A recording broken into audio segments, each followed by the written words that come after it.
جو عبادت کرتا ہے اللہ تعالیٰ اسے دنیا کے اندر ہی عزت عطا فرما دیتا ہے،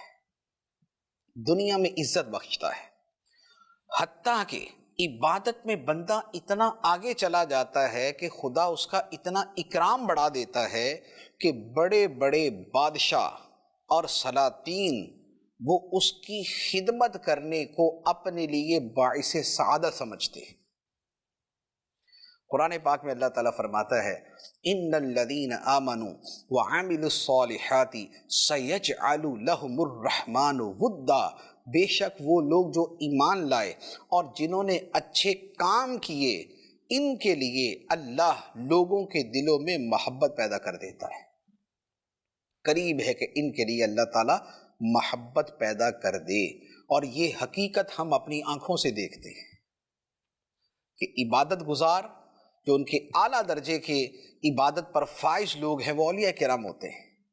اور عابدین کے ساتھ لوگ کیسی محبت کرتے ہیں کہ بڑے بڑے لوگ ان کی خدمت کرنا اپنے لیے سعادت سمجھتے ہیں۔ وہ امراء اور وہ سیٹھ اور وہ مالدار اور وہ اغنیاء کہ جن کے اپنے ہزار ہزار خادم اور نوکر چاکر ہوتے ہیں، اور دنیا میں جن کا مال پھیلا ہوتا ہے اور جن کا کاروبار شرق و غرب میں چلتا ہے، اور جن کے تجارتی بیڑے سمندروں کے پانی پہ رواں دواں ہوتے ہیں، لیکن جب وہ کسی عابد عبادت گزار کی بارگاہ میں آتے ہیں دو زانو ہو کے ادب کے ساتھ بیٹھے ہوتے ہیں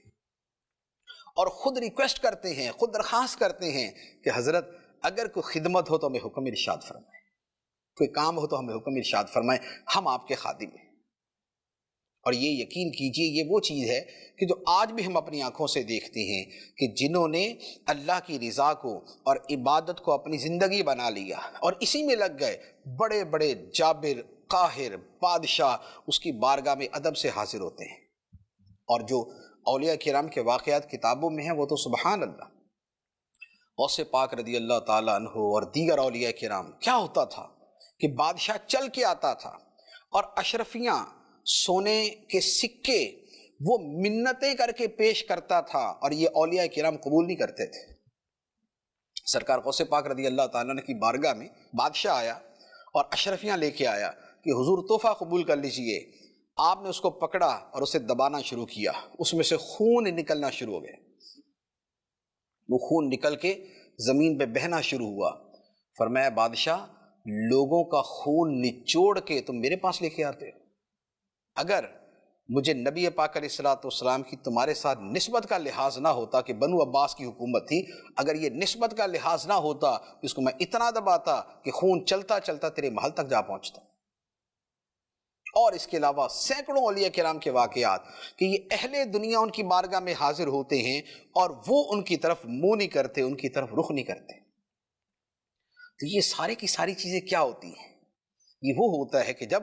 عبادت پر استقامت ہوتی ہے، اور عبادت کسی دنیاوی مقصد کے لیے نہیں، عابد کہلانے کے لیے نہیں، مال دنیا حاصل کرنے کے لیے نہیں، شہرت پانے کے لیے نہیں، بلکہ صرف رب کو پانے کے لیے کی جاتی ہے۔ جب لقائے رب مقصود ہوتی ہے، جب خدا کے وجہ کریم کی طلب ہوتی ہے، جب دیدار الہی کا شوق ہوتا ہے، جب خدا کی خوشنودی کا حصول اصل مقصود ہوتا ہے، اور جب بندہ یہ والی عبادت کرتا ہے اور اس پہ ثابت قدم رہتا ہے اور استقامت کے ساتھ کرتا ہے، تو خدا کے انعامات کی بارشیں پھر اس بندے پہ برسنا شروع ہو جاتی ہیں۔